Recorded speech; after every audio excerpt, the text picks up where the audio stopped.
¿Qué tal, hermanos? Nuevamente con ustedes, un servidor, Padre José Jorge García Arroyo. Estamos en esta cuarta sesión para retomar el proyecto global de pastoral que nuestros obispos del SEM, de nuestros obispos de México, pues nos han presentado hacia el encuentro de Jesucristo Redentor bajo la mirada amorosa de Santa María de Guadalupe.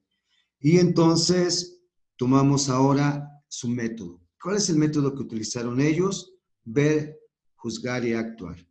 La primera parte, que corresponde al ver la realidad en que vivimos, esta realidad que genera en su raíz una eliminación de las personas. Por eso pone ese título: los excluidos no son explotados, sino desechos, sobrantes. Así lo pone en el ver la realidad. En la segunda parte es el juzgar la realidad, que no se valora desde el juicio personal o humano, sino el juzgar la realidad debe ser desde el criterio de la persona y la vida de Jesucristo, el proyecto del Padre que Él ha revelado y que el Espíritu Santo nos ayuda a comprender. Y la tercera parte es el actuar, precisamente ante la realidad, que nos compromete a fortalecer y renovar nuestro esfuerzo para hacer presente el reino de Dios en esta situación concreta de nuestro país. Esto pues nos deja una pregunta importante: ¿por qué se utilizó este método para la redacción del proyecto global pastoral? Si alguien conoce este método y lo ha utilizado, pues lo invito a que comparta sus comentarios, el cómo y el para qué lo han utilizado ahí en la red social, por favor, en esta página de Facebook, en el YouTube, que ahora estamos tratando de entrar en él. Entonces, ¿por qué se utilizó este método? ¿Por qué utilizas? Comparte tú cómo lo utilizaste y para qué lo utilizaste. Ver, juzgar y actuar, ¿vale? Bueno, ahora, ¿cuál es el objetivo de esta sesión? Es, de este documento, ver los incisos A y B de este proyecto. Y el reto de esta tarde, de este día, es compartir un hecho que nos limitaba en nuestra misión, que gracias a sentirme salvado y redimido por Cristo, pude cambiar para permanecer y perseverar en el servicio pastoral. Entonces ese es el reto. Algo detenía, pero mi encuentro, mi encuentro con Cristo ha cambiado mi manera de ver mi servicio pastoral. Entonces, si has tenido, compártela de manera muy sencilla. Lo vamos a leer con mucho gusto. Bueno, entonces por esta razón quiero hacer un paréntesis para explicar en qué consiste el método ver, juzgar y actuar, que para algunos ya será conocido, para otros no. Espero esta breve explicación sea suficiente para entender el proceso de elaboración del proyecto global pastoral y su aplicación concreta a través de este método. La sesión anterior terminamos de revisar la primera parte, que es el ver, que nos presenta la realidad global, las heridas y esperanzas de nuestro pueblo mexicano y la realidad al interior de nuestra iglesia. Hoy veremos los incisos A y B de la segunda parte, que es el juzgar, que nos lleva a la confrontación de la realidad con los criterios del Evangelio desde la redención en Jesucristo. Bueno, iniciemos por explicar qué es un método. ¿Qué es un método? El método es considerado el camino para alcanzar una meta. Para ello se realiza una determinada serie de pasos o técnicas de manera repetida de tal forma que pueda ser realizada innumerable cantidad de veces para alcanzar el objetivo deseado de manera reiterada. Esto es muy importante, eso lo usan todos, especialmente los científicos y toda la gente que usa métodos para llegar a la comprobación de algo. Bueno, referencia histórica del método, ver, juzgar y actuar. ¿Desde cuándo se utiliza este método? Se remonta al método de revisión de vida surgido en el seno de las propuestas pastorales de la Juventud Obrera Católica, la muy famosa JOC, que animaba el padre Joseph Carfin de Bélgica en el año 1882 a 1967.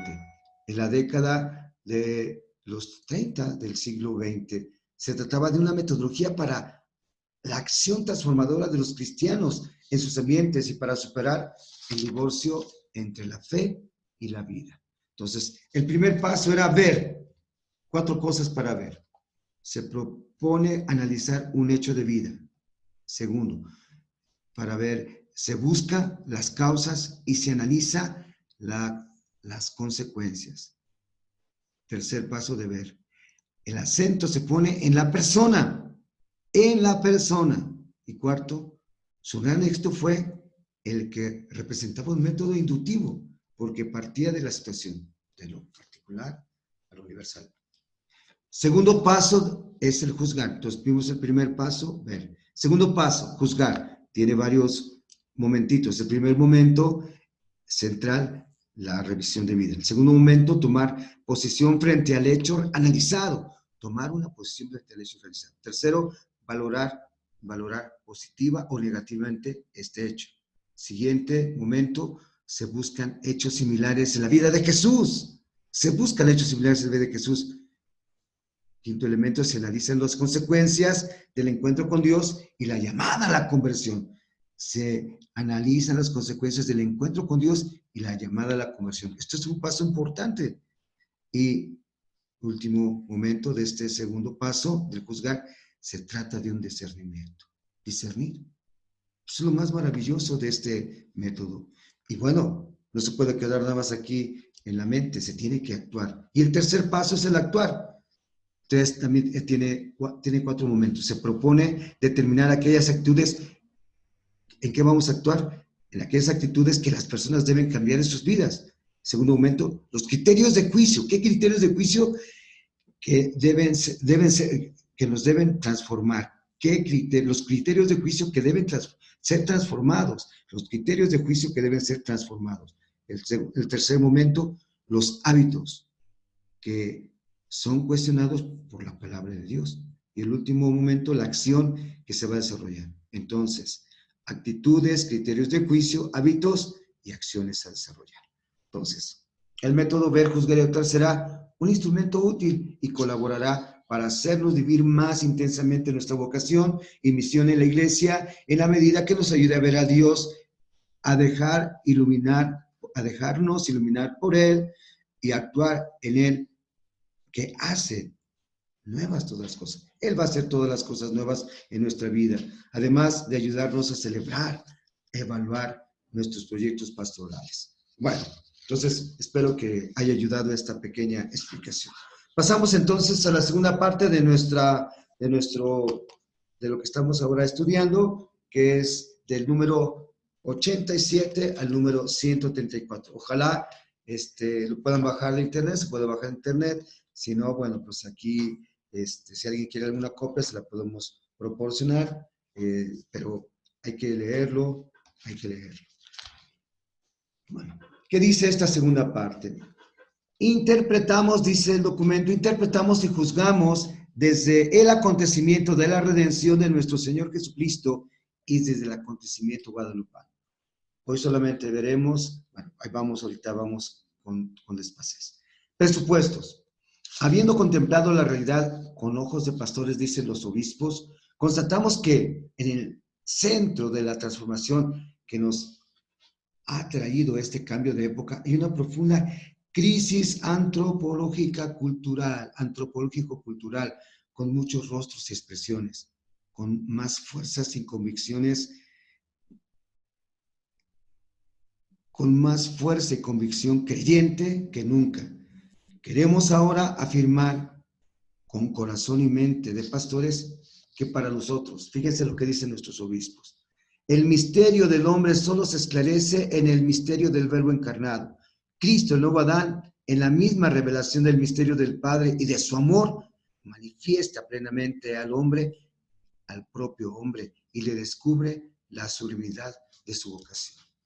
lo ha repetido constantemente el Papa Juan Pablo II, San Juan Pablo II, lo repetía constantemente en sus expresiones. Por ahí hemos subido algunas, ahora que celebramos estos 10 años, de este acontecimiento de San Juan Pablo II.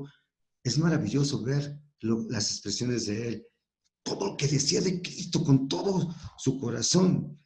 Por esta razón, los obispos nos dicen, el criterio que ilumina y fundamenta nuestro juicio es la persona y la vida de Jesucristo. Nuestra medida es Jesucristo Redentor. Solo gracias al encuentro o reencuentro con el amor de Dios, que se convierte en feliz amistad, somos rescatados de nuestra conciencia aislada, de nuestra autorreferencialidad y de nuestro egoísmo como único referente. Esta verdad será el eje conductor de las respuestas pastoral de la Iglesia mexicana a la realidad que nos está interpelando, dicen nuestros obispos. Inciso A de este documento, de esta segunda parte. A 2000 años de la redención. Recuerden, nos está hablando del año 31 y del año 33. Año 31, las apariciones de Santa María de Guadalupe en el Tepeyac. El año 33, los 2000 años. Entonces, vamos con los 2000 años de la redención. Jesucristo, nuestro Redentor. Confesamos a Jesucristo como nuestro Redentor, dicen nuestros obispos, de su encarnación, de su vida, de su muerte, de su resurrección y el envío del Espíritu Santo. Es lo que estamos celebrando ahorita en la Pascua. Nace la certeza, de ahí nace la certeza de su compromiso incondicional con cada uno de nosotros y su presencia en nuestra historia. Por eso, bueno, ahí está el documento del Papa, este documento Redentores Hominis del número 7, y dice San Juan Pablo II, la respuesta fundamental y esencial, Jesucristo, Redentor del hombre. Más ampliamente dice, la única dirección del entendimiento, de la voluntad del corazón, es Jesucristo, Redentor del hombre. Cristo, Redentor del mundo. A Él queremos mirar, porque solo Él, el Hijo de Dios, solo en el Hijo de Dios hay salvación renovado la afirmación, dice este documento, Redentores Hominis, dice, tomando la afirmación de San Pedro, dice, Señor, ¿a quién iremos? Tú tienes palabras de vida eterna. Bien, entonces, segundo elemento de este inciso A, interpelaciones. Cuando queremos profundizar nuestra identidad y misión, hemos de partir de nuestra experiencia de redención. Experiencia de redención, dicen los obispos. No se nota la redención. No vivimos de acuerdo con nuestra condición de ser redimidos. Ese es nuestro problema. Es un comentario mío. Los obispos hacen esta pregunta. ¿Cómo iluminar entonces la complejidad de la realidad mexicana sin la certeza de que el Señor Jesucristo nos ha reconciliado con el Padre? Aquí está la clave. Solo desde la certeza de la fe surgirán nuestras actitudes, nuestra palabra, nuestras acciones, nuestro testimonio. Solo desde la certeza de la fe, lo dicen los obispos. Una otra pregunta que hacen los obispos. ¿Cómo anunciar a Jesucristo Redentor? ¿Cómo anunciar a Jesucristo Redentor? A un hombre que se concibe autosuficiente, centrado en sus potencialidades, ¿no? Esta es la pregunta, es el reto de nuestra evangelización ahora, en cada una de nuestras parroquias, en nuestra parroquia especialmente, en nuestros ministerios. ¿Por qué no tenemos gente nueva? ¿Por qué no tenemos personas nuevas que estén en nuestros ministerios? ¿Qué está pasando? Me decía un padre de la foranía, es que no tengo catequistas, es que no tengo... Y se supone que estamos llevando una misión permanente, casa por casa. Entonces, ¿qué está pasando? Entonces, en nuestro tiempo, el individuo radicalmente autónomo pretende salvarse a sí mismo, sin reconocer que depende en lo más profundo de su ser de Dios y de los demás. La salvación es entonces confiada a las fuerzas del individuo o a las estructuras puramente humanas, incapaces de acoger la novedad del Espíritu de Dios. Muy interesante lo que ponen nuestros obispos. Tercer elemento del inciso A, acercamientos tradicionales. Veamos lo que nos dicen nuestros obispos. Somos conscientes que la predicación tradicional, la redención se concentraba casi exclusivamente en la muerte de Jesucristo, que con ella pagó nuestros pecados y nos limpió nuestras culpas. En este esquema, el hombre aparecía como receptor pasivo de la redención. Se suponía el énfasis de la predicación en el pecado y la imposibilidad humana de participar en la redención. A veces, escuchándonos predicar en nuestras parroquias, pareciera que damos razón a quienes aseguran que el mal es más fuerte hoy que antes de la acción redentora de Jesús. Estamos dando razón nuestros obispos dicen, estamos dando razón por nuestras predicaciones más al mal. Entonces, a veces el lenguaje con el que la Iglesia habla de la redención muchas veces resulta incomprensible, especialmente para las nuevas generaciones. A nuestros jóvenes les parece ofensiva una imagen de Dios en estos términos: el Dios vigilante, el juez, el Dios comerciante de salvación. Lo vemos en nuestros adolescentes de la secundaria, de la prepa. No obedecen. No obedecen. ¿Por qué no obedecen? No tienen temor de nada. No obedecen a sus padres, no obedecen a sus maestros. Pregúntenle a cualquier maestro de secundaria. Si usted tiene un hijo de secundaria, véanlo. Están perdidos. ¿Por qué? ¿Y nuestro lenguaje qué utilizamos? ¿Cuál es el lenguaje que utilizamos? Entonces a nuestros jóvenes les parece ofensiva esta imagen. Dios te vigila, te estoy viendo, somos jueces. Bueno, es el acercamientos tradicionales. Otro elemento del inciso A, necesidad de nuevo acercamiento. ¿Qué es la redención? Preguntan los obispos. ¿Cómo hablar de ella a nuestros contemporáneos de manera positiva y esperanzadora? ¿No? Somos responsables de que nuestra teología y nuestra práctica pastoral haya formado una imagen de Dios que hace depender su existencia y de su acción de nuestras necesidades y de nuestras carencias. Necesitamos reencontrarnos con el Dios de Jesucristo. Necesitamos volver al Evangelio. La llamada crisis antropológico-cultural nos pide replantear nuestros esquemas de evangelización para el ser humano concreto, para recuperar una sana visión del ser humano. Y hemos de hacerlo desde la contemplación del misterio de Cristo Redentor. Esto es muy importante. Hemos perdido la imagen de Cristo. Por eso es importante ver, yo por lo menos para motivarme, si algo puedo es ver al Papa, con tantos videos del Papa San Juan Pablo II y también del Papa Benedicto. Es impresionante la imagen del Papa Benedicto, seguro, firme, y sus libros ante cualquier circunstancia. Bueno, inciso B,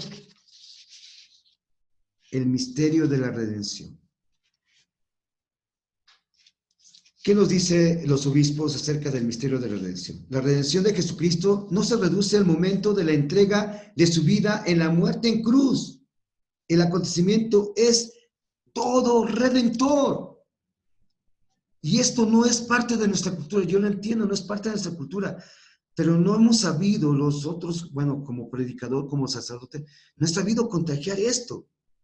No hemos sabido contagiar esto. Y los obispos lo están diciendo, dice, desde la creación del universo, de la que Jesucristo es mediador, su encarnación, su predicación, su praxis en el reino de Dios, la conformación de su comunidad de discípulos, su muerte y resurrección, la comunicación de su espíritu, su presencia como resucitado en el mundo, en la humanidad, en la iglesia, su trabajo permanente en la obra de cristificación de la realidad hasta que todas las cosas tengan por cabeza a Cristo, dicen nuestros obispos. Ahí está. La redención de Jesucristo no se reduce al momento de su entrega en la cruz. Es un acontecimiento redentor actual, hoy, en este momento. Aquí se está dando. Redención y salvación, dos palabras muy importantes. Redención es, pues, el momento sanante, el momento liberador que nos reincorpora al proceso de la salvación de Dios, que dice plenitud, realización definitiva. Entonces, las criaturas, todas participan en el proyecto del Padre en Cristo. Todas las criaturas participan de este proyecto del Padre en Cristo. Y son animadoras por el Espíritu, sin el cual todo vuelve al polvo. Todo vuelve al polvo. Entonces, por eso dice, al llegar la plenitud de los tiempos, ¿qué va a pasar? Por ese proyecto salvífico de Dios se hace realidad, se hace radical en la decisión de la encarnación, la misión del Hijo de Dios de hacerse hombre por obra del Espíritu para enseñarnos a amar como Él, al Padre bueno y al prójimo como hermanos de Él. Entonces, el Redentor estuvo entre nosotros y como nosotros para mostrarnos al Padre al modo humano. Por eso la palabra que se utiliza en la Sagrada Escritura es Abba, papá, papito, dicen los que traducen, los que saben de esta palabra. No podemos cansarnos de repetir que Él es nuestra verdad y la verdad que tenemos para comunicar. Los obispos dicen esto, fíjense. Hay que volver a Jesús, hay que conocerlo como si fuera la primera vez que oímos hablar de Él. Hay que recuperar sus palabras como buenas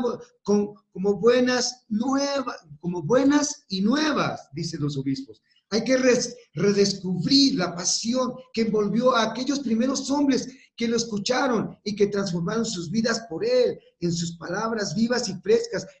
Encontramos un tesoro por Él, que todo lo demás podía ser dejado a un lado. Todo lo dejaban a un lado. Esta es la experiencia de estos hombres que están en la historia de nuestra iglesia, de los primeros discípulos, de los santos padres, de los hombres de Dios y de nuestros hombres del siglo XXI, de nuestros cristeros, de nuestros que lo han dejado todo. Es impresionante esa experiencia de fe. Bueno, y toda la vida de Jesús es redentora. Su familia, su predicación, su escucha, su interpretación de las escrituras, sus actitudes, sus pasiones y acciones, su cercanía con su Padre, su relación con sus discípulos, su distancia crítica con las autoridades, su sensibilidad ante el sufrimiento de los enfermos y necesitados. Una vez le dije al señor obispo, si los curas no atendemos enfermos y exequias, perdemos la pastoral. Si no atendemos. Así se lo dije una vez a mi obispo. Su confianza en el Padre. Estamos hablando de Jesús para aceptar con valor su muerte, su presencia de resucitado y su deseo de quedarse con sus discípulos. Su deseo de quedarse con sus discípulos. El inicio de su ministerio en Galilea muestra que la realidad del reino de Dios involucra a todos. El reino, como propuesta, no tiene excluidos. El reino llega, llama e involucra. El reino llega, llama e involucra. En un proyecto, nadie queda descartado. Otro elemento de este inciso B, el reino de Dios. Es la presencia nueva, gratuita misericordia del Dios Padre amado, sin condiciones. Es la vida de una comunidad fraterna, donde las relaciones entre los hombres no están basadas en razones ni en condiciones sociales, sino en la convicción profunda de tener un Padre común. Todo lo compartían, todo lo tenían en común, lo vendían, dice la Sagrada Escritura, y podemos ver a todos los santos después cómo lo compartían, lo daban todo. En la comunidad de discípulos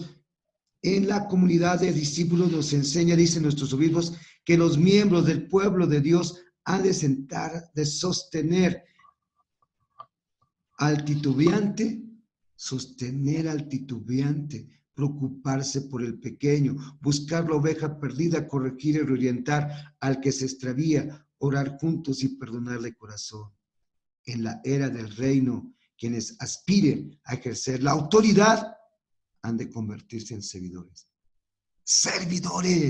de sus hermanos, a ejemplo del Hijo del Hombre, que no ha venido a ser servido, sino a servir. El mandamiento del amor es signo de identidad y del único criterio de relación fraternal. La credibilidad del discípulo dependerá de la fuerza del testimonio de la vivencia del amor. Muerte redentora.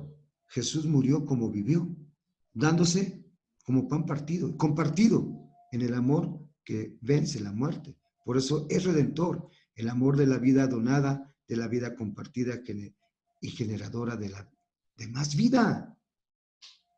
Otro elemento de este inciso, resurrección y redención. La resurrección autentifica la fuerza del amor sobre la muerte. Confirma la fidelidad de Dios. Confirma la fidelidad de Dios. Por eso es también redentora. Su entrega al Padre y a nosotros es actualizada permanentemente en el misterio de la Eucaristía. Otro elemento, Pentecostés. Culmina el misterio pascual de Jesús y por eso la obra redentora de Jesús se prolonga en la acción del Espíritu en sus discípulos. Es ahí, Pentecostés está en la iglesia hoy, en cada discípulo, en cada hermano, en cada creyente, en cada gente de pastoral. Hoy ese es el Pentecostés que está ahí y que ustedes y yo como sacerdotes, todos los padres y también nosotros agentes de pastoral estamos tratando de llevar. Otro elemento de este inciso, el hombre redimido, la redención. La redención, este hombre redimido, dicen nuestros obispos, tiene que ver con una nueva manera de relacionarse con uno mismo, desde la confianza y la obediencia al Padre, mirando al pasado con gratitud y al futuro con esperanza, con los demás, en clave de fraternidad, de entrega, compasión, solidaridad, con la creación, con respeto y responsabilidad, conservándola, cultivándola.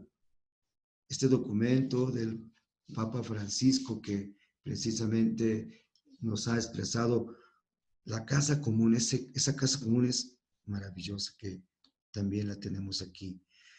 Bien, el alcance cósmico de la redención. Esto es muy importante, son palabras que los obispos los ponen y que no están así gratis. ¿Qué significa esta frase que ponen los obispos?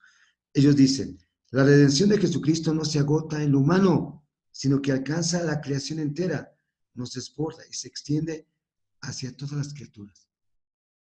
No como lo hacen algunos ahí supersticiosos de lo cósmico, viendo sus horóscopos. Nada de eso.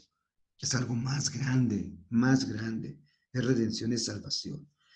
Y bueno, el último elementito de este inciso es redención y casa común, lo que ya les decía hace rato. El desarrollo sostenible de los pueblos exige que los recursos naturales y las personas sean tratados con respeto, no solo como una mercancía que se usa y se tira en una lógica de descarte y consumo. ¿Qué hace el populismo? Descartar. El populismo descarta a mucha gente, descarta teorías neoliberales, es el problema más grave que tenemos hoy en una sociedad con todas estas situaciones que vivimos. Bien, ¿qué es lo que acabo de decir en muchas palabras? En resumen, en esta parte se nos presenta la necesidad de la conversión pastoral a la luz de la redención de Cristo, teniendo este hecho como el eje de la transformación de nuestra realidad actual que abarca toda la creación, entendiendo que no valoramos la realidad desde nuestros criterios humanos, sino desde Jesucristo Redentor, el Evangelio del Padre, nuestro Señor y Salvador. ¿Ok? Bueno, entonces vimos dos incisos. Inciso A 2000 años de la redención, Jesucristo nuestro Redentor, interpelaciones, acercamientos tradicionales, necesidad de un nuevo acercamiento. Inciso B, el misterio de la redención y salvación. Al llegar a la plenitud de los tiempos, toda la vida de Jesús es redentora, el reino de Dios, muerte redentora, resurrección y redención, Pentecostés, el hombre redimido, alcance cósmico de la redención y casa común. Entonces, en nuestro plan diocesano de pastoral, el hecho es que el eje de nuestra transformación pastoral es reconocer que Cristo nos acompaña en este caminar, haciéndonos ver que todo lo que está pasando debe ser para cambio transformador a la luz de la resurrección que trae esperanza a la promesa de una nueva vida. Al profesar nuestra fe con el credo sobre el hombre, y podemos ver nuestro plan diocesano de pastoral en los números 268 al 269, que está escrito ahí, y el credo de la iglesia, el número 302 al 303, y el credo del reino, 342, 343. Pueden leerlo ahí, los que ya tienen nuestros agentes, ya tenemos nuestro plan, léanlo por favor, y hay una frase, pues ahí con, que te guste, tanto del credo de sobre el hombre, sobre la iglesia y sobre el reino. Si hay alguna frase que te guste, nos la escribes ahí, por favor, en nuestras redes sociales. Y en nuestra parroquia San Antonio de Padua, seguimos este eje transformador, buscando dar testimonio personal y como iglesia de esta salvación y resurrección de Cristo, que nos acompañe en el caminar y que solo Él puede iluminar y guiar. Bien, hermanos, bueno, los sigo invitando a continuar en esta tarea de ser conscientes de los retos que nos presenta la evangelización en este cambio de época, teniendo un plan pastoral adecuado a los desafíos que nos presenta la realidad que vivimos en nuestras parroquias, nuestras foranías y nuestra diócesis. Realmente ahora, con este documento también que el Papa escribió y que también lo vamos a compartir en la tarde del viernes con el Padre Toño, vamos a compartir un poquito todo lo que ha escrito el Papa Francisco en este tiempo de pandemia y que nosotros también lo vamos a compartir aquí.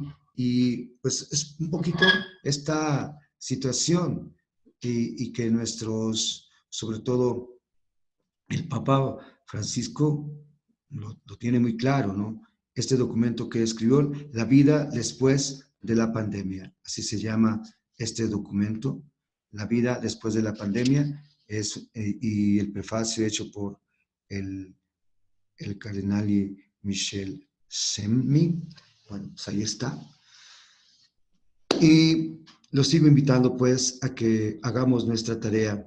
La siguiente semana terminaremos de revisar esta segunda parte con los incisos, son 3 incisos, el C, el D y el E, que nos presenta este proyecto, que nos presenta cómo se vive la redención al interior de la iglesia y cómo debe adaptarse a los nuevos retos, así como la construcción de esa casita que nos pide Santa María de Guadalupe como signo de una nueva nación al servicio de Dios y del prójimo. Son datos aquí que a mí me han iluminado mucho, de verdad, el leer el documento y sobre todo este documento de lo que significa esa casita. Es muy interesante, de verdad. Yo le agradezco a nuestros obispos este documento y que me está iluminando a que también nosotros tengamos esa nueva visión en el hoy de nuestra iglesia. Bueno, no se les olvide enviar para que puedan recibir la síntesis del tema de hoy en su respuesta al reto, compartir un hecho que nos limitaba nuestra misión y que gracias a sentirme salvado y redimido por Cristo pude cambiar para permanecer y perseverar en el servicio pastoral. Entonces ahí está el correo de balbi-3310@hotmail.com, a más tardar el jueves, por favor, para que se les esté reenviando. De todas maneras, por ahí estamos pendientes de sus comentarios. Bueno, pues ya saben, les agradezco, les doy mi bendición. De verdad, voy a empezar con una oración por la siguiente, porque no he empezado con oración, que es muy importante la oración. Así que ya me lo sugirieron y por ahí vamos a estar iniciando con oración. Hoy terminamos con la bendición y que el Señor me los cuide, acompañe y motive a nuestros agentes de pastoral. El Señor esté con ustedes y con tu espíritu. La bendición de Dios Todopoderoso, Padre, Hijo y Espíritu Santo, nos cuide y acompañe siempre. Amén. Gracias, hermanos.